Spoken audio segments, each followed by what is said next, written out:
정말 오랜만에 올라와가지고 살짝 긴장이 되고 떨리거든요. 그럼에도 불구하고 제 말에 주의 집중해서 잘 들어주시면 오늘 예배하신 하나님의 은혜가 우리 가운데 가득할 줄 믿습니다. 네. 자, 이제 2월이 끝나가고 있습니다. 2월이 끝나가고 있다는 얘기는 우리의 황금 같은 방학도 끝나가고 있다는 얘기죠. 절규가 이렇게 잠깐 들렸는데, 여러분의 방학도 끝나지만 전도사님의 방학도 끝나가고 있습니다. 그러니까 이제 여러분의 마음이 조금 더 이렇게 절절하게 느껴지는 것 같아요. 네. 여러분이 어떤 마음일지 너무 공감이 되고, 저뿐만 아니라 우리 또 권민욱 전도사님도 새 학기를 맞이하고, 네, 새로운 마음, 또 들뜬 마음, 또 긴장되고 걱정되는 마음이 우리 가운데 있는 것 같아요. 새 학기가 이렇게 다가오고 있으면 우리가 많은 걸 좀 준비하게 됩니다. 새로운 거 좀 사기도 하고, 학용품 좀 사기도 하고, 볼펜을 5만 상 사가지고 이미 볼펜 많은데 또 새 학기 시작한다고 또 새로운 볼펜 또 사기도 하고, 필통 바꾸기도 하고, 가방을 바꾸기도 하고, 그렇죠. 아니면 또 누구는 이런 시기를 활용해서 자격증을 따거나 자격증 공부를 하거나 이렇게 하는 친구도 있을 겁니다. 새 학기를 앞두고 새 친구들 만나기 전에 우리의 모습을 좀 업그레이드 하는 거죠. 우리의 겉모습도 좀 업그레이드 하고, 우리의 내면도 좀 이렇게 성장시키고, 이런 노력들을 좀 하는 것 같습니다. 이것저것 골라서 사기도 하고, 신학기 프로모션 이런 거 많아서 새로운 노트북이나 패드 이런 걸 사기도 하는 것 같습니다. 오늘 본문 말씀을 살펴보면 우리 하나님께서도 새 학기를 맞이하셨는지, 새 시즌을 맞이하셨는지 무언가를 고르고 계십니다. 그릇을 고르고 계시는데, 우리의 기준과는 아주 정말 다른 선택을 하고 계시는 모습을 보게 됩니다. 오늘 본문 말씀은 사도 바울이 자기 아들과 같이 여기는 디모데에게 보내는 편지입니다. 이 편지를 보내면서 하나님의 신실한 일꾼, 하나님의 신실한 사람으로 어떻게 살아갈 수 있는지, 하나님이 쓰시는 사람은 어떤 사람인지 이 그릇의 비유를 통해서 말씀하고 있습니다. 우리 함께 자세히 살펴보면서 하나님이 도대체 어떤 사람 쓰시는지 잘 살펴보았으면 좋겠습니다. 우리 함께 다시 읽었던 우리 본문 말씀 20절 말씀을 우리 함께 읽어보도록 하겠습니다. 시작. 큰 집에는 금그릇과 은그릇뿐 아니라 나무그릇과 질그릇도 있어 귀하게 쓰는 것도 있고 천하게 쓰는 것도 있나니. 아멘.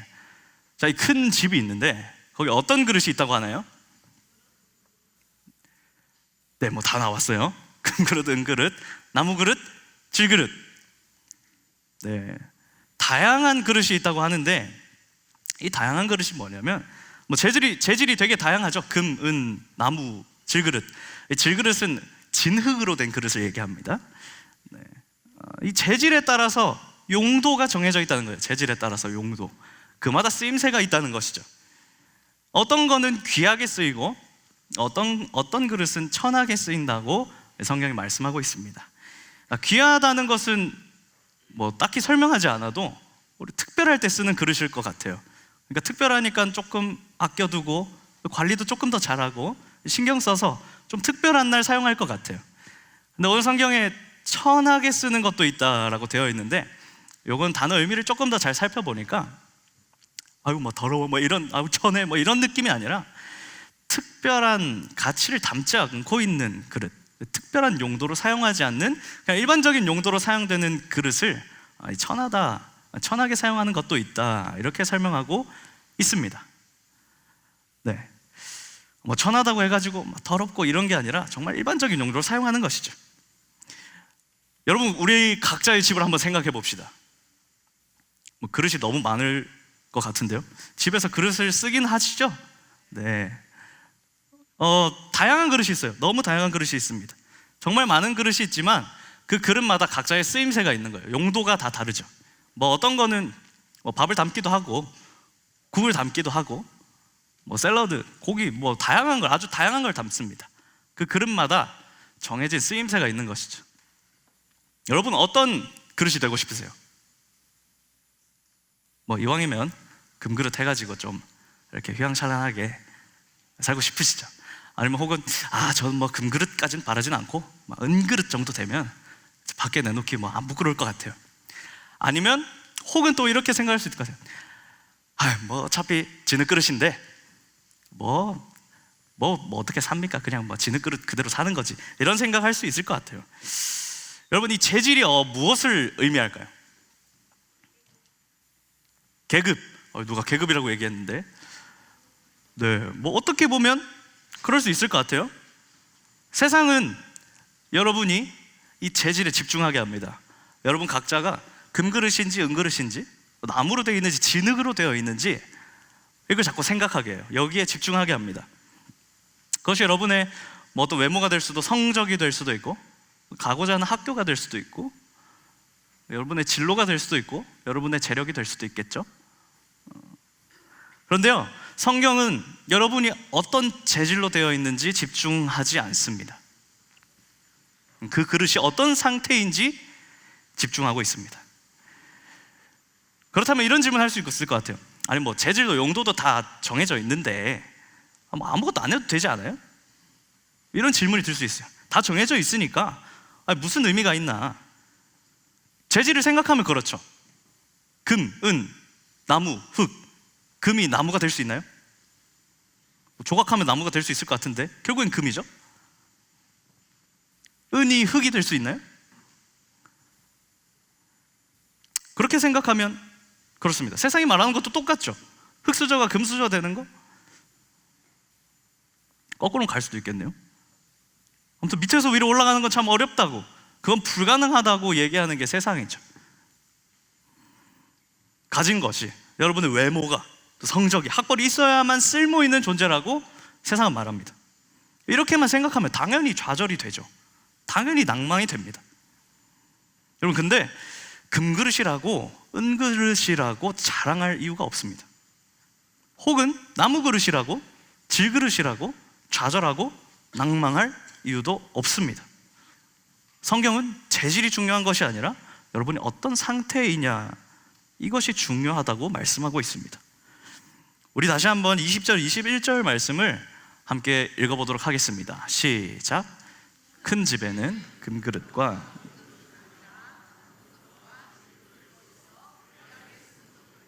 천하게 쓰는 것도 있나니 그러므로 누구든지 이런 것에서 자기를 깨끗하게 하면 귀히 쓰는 그릇이 되어 거룩하고 주인의 쓰심에 합당하며 모든 선한 일에 준비함이 되리라. 아멘. 정말 다양한 그릇이 있지만 우리가 중요하게 봐야 하는 것은 저기 색깔 있는 부분 있죠? 귀하게 쓰는 그릇인 거예요. 귀하게 쓰는 그릇. 여러분, 귀하게 쓰인다는 것은요, 결국에 그것을 사용하는 존재가 있는 거죠. 그 그릇을 사용하는 존재가 있는 겁니다. 아무리 좋은 재질의 그릇이라 하더라도 그것을 쓰는 사람이 어떻게 쓰느냐에 따라 그것의 가치가 결정됩니다. 맞나요? 네, 그릇을 쓰는 주인이 분명하게 있는 것입니다. 네, 귀하게 쓰이는 그릇의 특징들이 있는데요, 우리 함께 살펴보길 원합니다. 주인이 귀하게 쓰시는 그릇의 특징, 그 첫 번째는 거룩한 그릇입니다. 거룩한 그릇. 여러분, 거룩이 뭐죠? 거룩이 뭔가요? 뭔가 거룩하다고 생각하면 뭔가 하늘에서 빛이 이렇게 쫙 내려오고, 이렇게 하얀 날개 달린 천사들이 이렇게 막 이렇게 날아다니고, 뭔가 할렐루야 뭐 이런 BGM 나와야 될 것 같고, 뭐 이렇게 오해할 수 있을 것 같아요. 이렇게 뭐 신비로운 것, 뭐 이렇게 생각할 수 있을 것 같습니다. 여러분, 거룩하다 이것은 구별되다라는 겁니다. 구별되어 있다는 것. 무엇으로부터 구별되어 있을까요? 세상으로부터 구별되어 있는 것이죠. 하나님께 드리기 위해서 구별된 것입니다. 세상과 같을 수 없다는 것을 말합니다. 그러니까 세상의 기준과 똑같이 금그릇이냐 은그릇이냐 이거를 생각하는 게 아니라, 그것이 거룩한 것인가, 구별되어 있는 것인가, 이걸 생각해야 한다는 겁니다. 여러분, 우리는 거룩이라고 생각하면 조금 신비롭게 생각하는 경향이 있는 것 같아요. 뭔가 나와는 좀 거리가 있고, 거룩한 거, 나랑 좀 거리가 있다. 실제로 뭐 거리가 조금 있겠죠. 그렇지만 그렇게 생각할 필요가 없습니다. 우리에게는 거룩해야만 하는 의무가 있는 거예요. 왜냐하면요, 레위기 11장 44절 말씀을 우리가 함께 읽도록 하겠습니다. 시작. 나는 여호와 너희의 하나님이라. 내가 거룩하니 너희도 몸을 구별하여 거룩하게 하고. 아멘. 여러분, 하나님의 백성된 우리는 거룩해야 합니다. 왜냐하면 우리가 믿는 여호와 하나님께서 거룩하시기 때문입니다. 하나님께서 귀하게 사용하시는 그릇은 세상으로부터 구별된 거룩한 그릇입니다. 이것이 첫 번째 특징이죠. 두 번째는 주인의 쓰심에 유용한 그릇입니다. 주인의 쓰심에 합당한 그릇이라고 되어 있는데요, 이걸 조금 풀어서 얘기해 보면 주인이 쓰시기에 유용한 그릇이라는 거예요. 또 다른 의미로 주인에게 유익한 그릇, 이렇게 해석할 수 있습니다. 여러분, 결국엔 그릇이라고 하는 건요, 주인이 사용을 해야 그릇이 되는 거예요. 그릇으로 만들어져 있다고, 그릇 모양을 하고 있다고 해서 그게 그릇이 아닌 것이죠. 그릇이 주인이 그것을 그릇으로 사용할 때 비로소 그릇으로서의 가치가 생기는 것입니다. 여러분이 만약에 그릇이라면 어떤 그릇이 되고 싶으신가요? 아무 일도 안 하고 그냥 찬장 구석에 놓여가지고 그냥 이렇게 놓여있는 그릇이 되고 싶으세요? 아니면 주인이 막 필요할 때마다 막 이렇게 써대는 그릇이 되고 싶으세요? 어떤 그릇이 되고 싶으세요? 누가 찬장에 놓이고 싶다고 얘기하는데 질문이 살짝 잘못된 것 같다는 생각을 했는데요, 여러분, 그릇으로의 가치를 하려면 당연히 그릇으로 사용이 되어야 가치가 있는 것이겠죠. 그릇으로의 역할을 하는 거겠죠. 여러분, 가만히 찬장 구석에 놓여 있다가 어떻게 되냐면, 야, 이거 안 쓰니까 이거 버리는 게 되는 거예요. 그렇죠? 찬장 구석에 놓여 있으면 그냥 거기에 방치되어 있다가 그냥 버려지는 거예요. 그릇으로의 가치를 하려면 주인이 쓰기에 유용한, 주인에게 유익한 그릇이 되어야 하는 겁니다. 그러니까 그렇게 됐을 때 그릇으로서의 가치가 생기는 것이죠. 여러분, 세 번째 특징은 좀 들었을 때 조금 생뚱맞을 수 있을 것 같아요. 구별된 그릇, 거룩한 그릇, 이거 오케이입니다. 주인에게 유용한 그릇, 여기도 이해가 돼요. 근데 갑자기 뭐라고 얘기하냐면 모든 선한 일에 준비된 그릇이라고 얘기하고 있습니다. 여러분, 선한 일이 뭘까요? 선한 일. 선한 일. 좋은 일, 착한 일, 이렇게 생각할 수도 있겠는데요, 성경이 얘기하는 선한 일은 무엇이냐면 하나님께서 지으신 목적 그대로 살아가는 것을 의미합니다. 그러니까 저와 여러분에게 하나님께서 각자에게 맡기신 일이 있는 거죠. 각자의 자리에서, 그 삶의 자리에서 우리에게 맡기신 사명이 있는 겁니다. 예를 들어요, 그런 게 있겠죠. 학생으로서 당연히 학교 가면 공부를 해야 되겠죠. 그렇죠? 그게 의무니까요. 여러분이 맡은 자리에서 해야 할, 부모님의 말씀에 순종해야죠. 어려운 친구 보이면 당연히 도와야죠. 너무 평범한 얘기를 해서 식상한가요? 근데 이 평범해 보이는 이 일상이 하나님께서 사용하시는 그 선한 일이라는 거죠. 하나님이 원하시는 선한 일이라는 겁니다. 그릇으로서 마땅히 해야 할 일이 있다는 것이죠. 하나님께서 사용하시는 귀한 그릇은 모든 선한 일에 준비된 그릇입니다. 그냥 주일 한번 와가지고 예배 드릴 때 잠깐 이렇게 사용되는 그릇 말고요, 여러분이 일주일 동안 일상 가운데 여러분의 학교에서, 학원에서, 집에서, 여러분이 있는 어느 곳에서든지 그 선한 일을 위해서 준비된 그 그릇을 하나님께서 찾고 계신다는 것입니다. 저와 여러분이 그런 귀하게 쓰임받는 그릇 되기를 소망합니다. 우리 말씀을 조금 더 자세하게 살펴볼 필요가 있는데요, 거룩하고 또 주인에게 유용하고 모든 선한 일에 준비된 그릇이 될 것이라고 말씀하십니다. 말씀 자세히 보면요, 이미 그런 그릇이다라고 말씀하는 게 아니고 그런 그릇이 될 것이라고 말씀하세요. 그런 그릇이 되어져 가는 것이죠. 완성된 그릇이 아닌 거예요. 근데 거기에 조건이 있습니다. 스스로를 깨끗하게 하면이라는 조건이 붙어 있는 거예요. 우리 함께 21절 말씀을 읽어보겠습니다. 시작. 그러므로 누구든지 이런 것에서 자기를 깨끗하게 하면 귀히 쓰는 그릇이 되어 거룩하고 주인의 쓰심에 합당하며 모든 선한 일에 준비함이 되리라. 아멘. 자기를 깨끗하게 하면 귀하게 쓰는 그릇이 된다는 것이죠.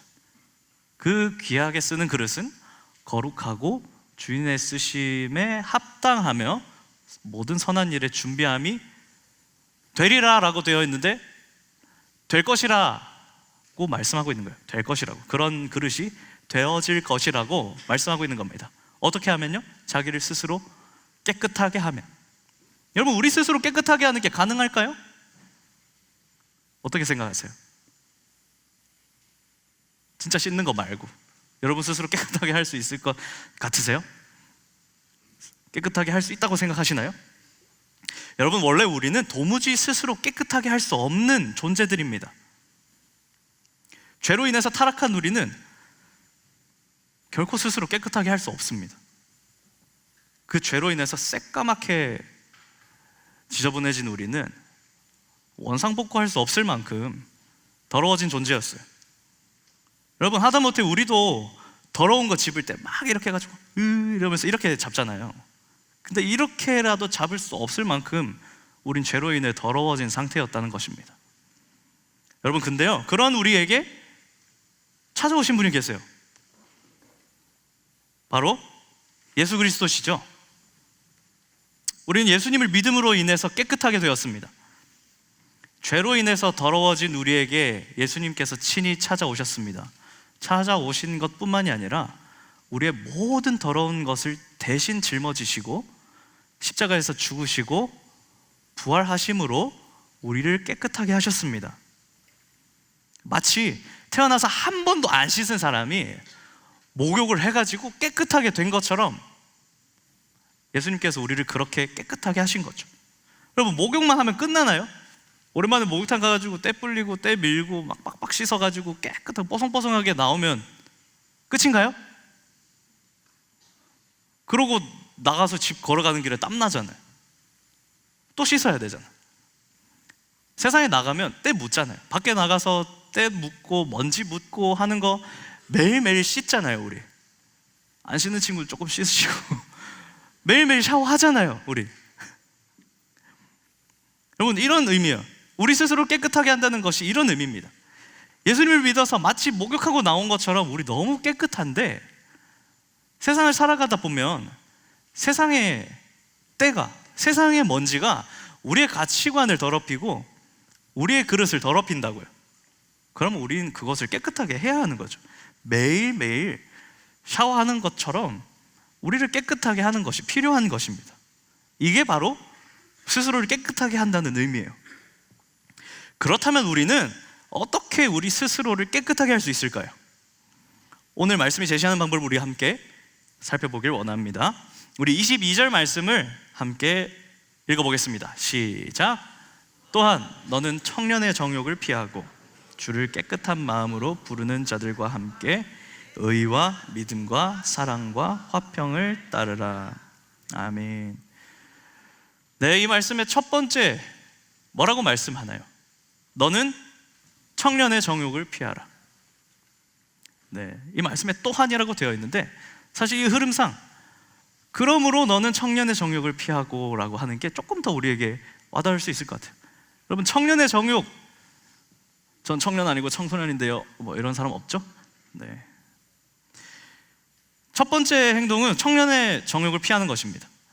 이게 뭘 얘기하냐면요, 막 어렵게 생각할 거 없고요, 우리 안에 있는 어떤 혈기, 그러니까 욱하는 거, 또 뭐 남을 무시하는 교만, 뭐 이런 것들이 있겠습니다. 여러분, 욱할 때가 참 많아요. 욱할 때, 토하는 거 말고요, 그러니까 묵해가지고 어떤 행동을 하거나 욱해서 어떤 말을 하거나 이럴 때가 참 많습니다. 어릴수록 더 그런 것 같아요. 어릴수록 더 그런 것 같아요. 전도사님 고등학교 1학년 딱 들어가가지고 새학기 시작하고 막 이렇게 새 친구들 막 만났는데, 전도사님 고등학교가 타지에 있었어요. 타지에 있었다 보니까 사투리 쓰는 사람이 그렇게 많지 않았어요. 사투리 안 쓰는 것 같아요? 고맙습니다. 네. 뭐 그러다 보니까 고등학교 1학년 때 전사님 별명이 뭐였냐면 다혈질이었어. 다혈질. 잘 화낼 것 같은 사람처럼 보여요? 아니죠. 감사합니다. 그랬는데 뭐 스스로는 화를 내지도 않은 것 같은데 왜 다혈질을 그러지? 그렇게 안 보이는 사람도 욱하는 때가 있었다, 뭐 이렇게 설명하는 거죠. 누구에게나 혈기가 있어요. 누구에게나. 여러분에게도 다 있습니다. 보통 이런 욱하는 게 언제 나오냐면 내 마음에 들지 않을 때 욱합니다. 아니면 내 마음을 누군가가 이렇게 건드릴 때 그런 거예요. 여러분, 성경은 이것을 피하라고 합니다. 피하라고. 청년의 정욕을 피하라고. 때로는 맞서 싸우는 것보다 피하는 것이 현명할 때가 있습니다. 여러분, 죄의 자리는 피하는 게 맞습니다. 그 자리를 떠나는 것이 맞습니다. 여러분, 누군가를 욕하는 자리, 내가 욱해가지고 욕할 것 같은 그 자리를 떠나세요. 잠깐 떠나세요. 맞서겠다고 해서 이길 수 있는 죄가 그렇게 많지 않습니다. 우리 스스로를 결코 높이 평가해서는 안 되는 것입니다. 우리 다시 한번 22절 말씀을 읽어보도록 하겠습니다. 시작. 또한 너는 청년의 정욕을 피하고 주를 깨끗한 마음으로 부르는 자들과 함께 믿음과 사랑과 화평을 따르라. 아멘. 무엇을 따르라고 말씀하십니까? 의와. 네, 좋습니다. 피할 것은 피하고 따를 것은 따르라고 말씀하고 있는 것입니다. 여러분, 하나님이 사용하시는 그릇, 하나님의 신실한 일꾼으로서 마땅히 따를 것을 따르라고 말씀하고 있습니다. 여러분, 첫 번째는 예수님께서 보여주신 의를 따라야 합니다. 그것이 뭐냐면요, 우리 살아가는 기준점이 철저히 하나님이 기준이 되는 것입니다.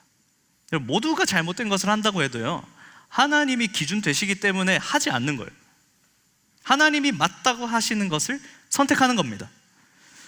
친구들 다 컨닝하고 대놓고 따돌리고 AI 다 쓰고 뭐 이래도 하지 않는 거예요. 다 하는데 너 왜 안 하냐, 바보 같아 보일 수 있겠죠. 그런데 하나님께서 다 보시고 하나님께서 다 아시기 때문에 하지 않는 거예요. 다 욕해도 나는 하지 않는 겁니다. 철저히 하나님이 기뻐하시는 것에 기준을 두는 것이 이 의를 따라가는 것입니다. 두 번째는 믿음인데요, 믿음이 무엇일까요?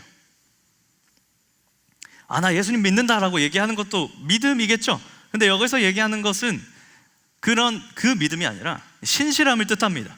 우리 작년 한 해 동안 이 신실함, 인테그리티에 대해서 열심히 배웠어요. 인테그리티라는 주제를 가지고 한 해를 살았는데 너무 잘 아는 단어일 겁니다. 앞과 뒤가 행동이 같은 사람을 얘기하는 거죠. 누가 보든지 누가 보지 않든지 행동이 똑같은 사람을 의미합니다.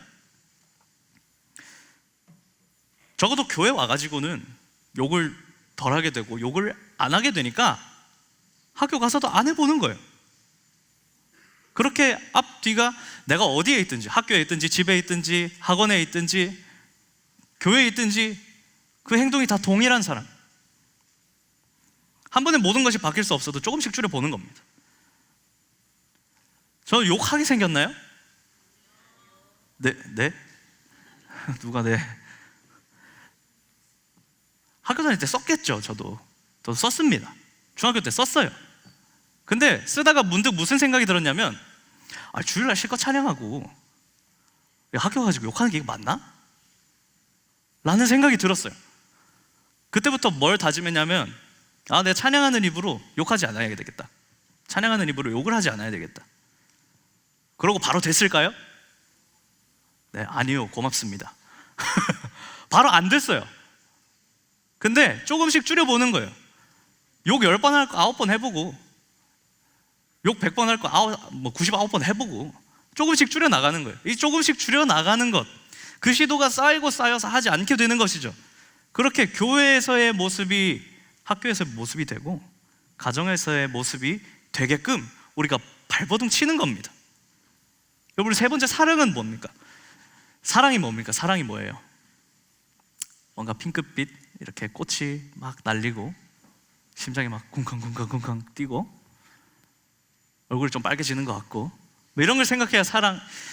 여러분, 이것은 아주 지극히 일부인 거죠. 사랑의 아주 감정적인 부분의 일부인 겁니다.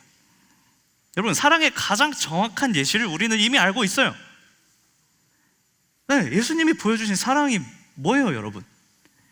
가장 귀한 생명을 내어주시고 우리에게 그 귀한 생명을 주신 사랑입니다. 여러분, 내 이익을 포기하는 거예요. 내 유익을 포기하고 남의 유익을 구하는 겁니다. 내 불편 다 감수하고 내 옆에 있는 친구의 유익을 구하는 거예요. 벌써 이제 2달이 다 되어 가는데 지난달 3일부터 9일까지 전사님과 몇 명의 친구들이 말레이시아로 단기 선교를 다녀왔습니다. 이 황금 같은 방학 기간에 더 놀 수 있는 이 시간에 그거 다 반납하고 말레이시아로 간 거예요. 말레이시아 가면 뭐 해외여행 뭐 이런 느낌이 아니고 진짜 시골로 갔어요. 시골. 전기 안 들어오고 발전기 돌려야 되고 이런 시골로 갔어요. 시골로 가서 선교 일정 내내 페인트 칠밖에 안 했는 것 같아요. 진짜로. 그것밖에 한 것 없다고 해도 그게 과언이 아닐 정도로 열심히 일했어요. 사진 몇 개 볼까요? 진짜 열심히 페인트 칠했어요. 누구 저렇게 신발도 옷도 다 버리고 날도 덥하고 습하고 덥고 습하고 에어컨도 없고. 네, 감사합니다. 사실 뭐 페인트 칠한 게 선교지에 얼마나 도움이 되겠습니까? 너무 작은 우리의 헌신인 거죠. 근데 감사하게도 선교를 다녀와서 그 현지 목사님들과 이렇게 연락을 하는 중에 현지 교회 성도님들과 또 그곳에서 열심히 사역하고 있는 목회자분들이 우리의 성교 시간 내서 우리의 돈을 들여서 시간을 들여서 페인트 장비 다 사주고 가서 페인트 칠하고 섬기는 이 모습에 굉장히 큰 사랑을 받고 도전을 받았다고 이렇게 연락을 받았습니다. 여러분, 이 모든 것이 그들에게는 큰 사랑으로 큰 도전으로 다가왔던 것이죠. 아주 작은 것처럼 보이지만 이 단기 선교를 통해서도 우리가 받은 사랑을 흘러보낼 수 있는 것입니다. 인도 단기 선교 잊지 마시고요. 오후 1시. 네. 그리고 네 번째로 화평, 마지막 화평입니다. 여러분, 가만히 있는 게 화평일까요? 가만히 그냥 있어가지고 그냥 이렇게 조용히 넘어가면 이것이 화평일까요? 여기서 얘기하는 화평은 그렇게 소극적인 화평이 아니라 조금 적극적인 화평입니다. 여러분, 어떤 사람은 그 공동체에 가면요, 그 공동체를 다 파괴하는 사람이 있습니다. 그 공동체가 무너지게 하는 사람이 있어요. 반대로 어떤 사람은 그 공동체에 속하면요, 그 공동체가 살아나는 사람이 있습니다. 깨어진 관계가 회복되고 싸우던 친구가 화해하고 이런 사람이 있습니다. 여러분, 우리가 그렇게 할 수 있는 것은요, 예수님께서 우리와 하나님 사이에 끊어진 관계를 회복하시고 이어주셨듯이 우리에게도 그런 역할이 주어졌다는 것입니다. 우리 또한 깨어진 관계를 이어서 화평하게 하는 역할을 부여받았습니다. 우리가 속한 많은 공동체에서 그 화평이 임하도록 하는 우리의 적극적인 노력이 필요한 거죠. 여러분, 그래서 우리는 좋은 공동체가 필요한 것입니다. 우리 22절 말씀을 함께 읽어보도록 하겠습니다. 시작. 또한 너는 청년의 정욕을 피하고 주를 깨끗한 마음으로 부르는 자들과 함께 의와 믿음과 사랑과 화평을 따르라. 여러분, 누구와 함께 하라고 말씀하고 있나요? 주를 깨끗한 마음으로 부르는 자들과 함께. 여러분, 혼자서 깨끗하게 하는 것 불가능합니다. 어느 정도 가능하겠죠. 근데 혼자서 깨끗하게 하는 게 불가능합니다. 혼자서 좋은 것들을 선택할 수 없어요. 왜냐면 우리에게 그런 능력이 없습니다. 혼자 신앙생활하면서 좋은 것들을 선택할 수 없는 것이죠. 그래서 하나님께서 허락해 주신 이 공동체와 우리는 함께 해야 하는 것입니다. 여러분이 마음에 들든지 마음에 들지 않든지 허락하신 공동체와 함께 하는 거예요. 여러분, 하나님께서 붙여주신 공동체는 다 의미가 있습니다. 그냥 붙여주시지 않으세요. 여러분 옆에 앉아있는 친구, 앞뒤로 앉아있는 친구들이 그냥 붙여진 것이 아니에요. 이 공동체 안에서 여러분이 서로를 사랑하는 방법을 배우는 겁니다. 여러분이 서로를 배려하는 방법을 배우는 겁니다. 그렇게 서로의 신앙이 성장하는 것을 함께 보면서 함께 성장하는 거예요. 여러분, 우리에게 많은 공동체가 주어져 있습니다. 가정이라는 공동체도 주어져 있고요, 교회라는 공동체도 주어져 있고요, 교회 안에서도 여러분 반, 또 사역팀, 수많은 교육훈련 같이 받는 그 친구들까지 포함해서 수많은 공동체가 있어요. 여러분, 이렇게 맺어주신 공동체와 함께 의와 믿음과 사랑과 화평을 따라가는 겁니다. 여러분, 고깃집 가면 숯불 이렇게 주잖아요. 숯불. 그러니까 고기가 먹고 싶은데요, 숯불 뜨겁죠. 활활 타고 빨갛게 막 숯이 달아있는 거 보면 엄청 뜨겁습니다. 여러분, 근데 그것도요, 숯이 같이 있으니까 그런 거예요. 하나 그냥 딱 떼가지고 이렇게 놔두면 빨리 식고 금방 재가 돼버립니다. 여러분, 그런 것처럼 여러분의 개개인의 신앙, 한 명 한 명의 신앙 중요하죠. 여러분 혼자 활활 타오를 수 있죠. 금방 꺼질 거예요. 그러니까 같이 타오를 수 있는 이 공동체가 필요한 겁니다. 네, 이제 제 이야기를 조금 하고 마치려고 하는데, 저도 신앙이 안 좋았던 때가 있어요. 마치 활활 타오르다가 재가 돼버린 그런 시간들이 있었는데요. 저는 찬양 사역이 하고 싶었고 지금도 여전히 하고 싶습니다. 근데 그때마다 자꾸 번아웃이 오는 거예요. 번아웃이 와서 다 타버려가지고 재만 남아서 정말 아무것도 할 힘이 없는 겁니다. 그래서 하나님한테 이렇게 기도를 했어요. 아니, 하나님, 사역하고 앞으로 이런 거 하겠다는 사람이 자꾸 번아웃 와가지고 내 신앙 제대로 하나 못 지키는데 뭘 하겠습니까? 라는 생각을 해서 은혜를 안 받으려고 기도 안 했어요. 기도 시간에 눈 뜨고 있었어요. 이렇게 눈 감으면 은혜 받으니까, 눈 감고 기도 집중하면 은혜 받으니까 찬양할 때도 찬양 안 부르고 그랬던 시간이 있었어요. 그러다가 정말 찬양 너무 잘하고 피아노도 너무 잘 치는 진짜 금그릇 같은 목사님을 봤어요. 그분을 보고 무슨 생각을 했냐면, 하나님, 저런 사람 쓰세요. 나 같은 사람 말고 저런 금그릇 갖다가 쓰세요 라는 생각을 했었습니다. 사랑하는 제 공동체 여러분, 세상이 세워놓은 기준을 따라가면 그것이 비록 교회 아니라고 할지라도 비교할 수밖에 없는 거예요. 내 재질이 어떤가에 집중하게 됩니다. 전도사님이 저 목사님 금그릇인데 저런 사람 쓰세요라고 했던 것처럼 교회 안에서도 그럴 수 있는 거예요. 저도 제가 어떤 재질인지만 쳐다보고 있었던 거죠. 여러분, 세상의 기준에 따라서 여러분의 가치를 판단하지 마세요. 세상의 기준에 여러분이 금그릇인지 은그릇인지 나무그릇인지 그런 것들을 판단하지 마세요. 중요한 것은 우리가 어떤 재질이냐가 중요한 것이 아니라 하나님이 쓰실 만한 상태가 되어 있느냐가 중요한 것입니다. 주님께서 쓰시기에 깨끗한 그릇인가, 깨끗한 상태인가가 중요한 것이죠. 여러분, 하나님께서 쓰시기에 유용한 그릇이 되도록 우리 스스로를 깨끗하게 합시다. 여러분, 피할 것을 피하고 의와 믿음과 사랑과 화평을 허락하신 공동체와 함께 따라갑시다. 그렇게 함께 클린업, 그로우업하는 저와 여러분 되시기를 주님의 이름으로 축복합니다.